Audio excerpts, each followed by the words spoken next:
Welcome to Bead Piece Basic Beading video series. This video will demonstrate how to attach a clasp to your beaded bracelet or necklace.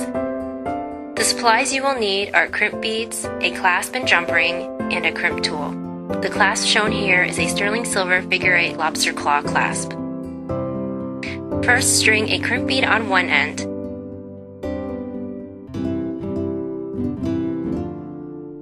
Then thread your beading wire through the ring on your clasp. Then thread the beading wire back through the crimp bead. Be sure the two wires running through the crimp bead are not crossed.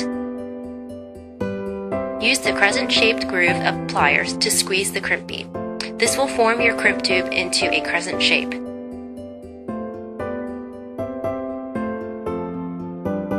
Then use the round-shaped groove in your pliers to fold the crimp closed.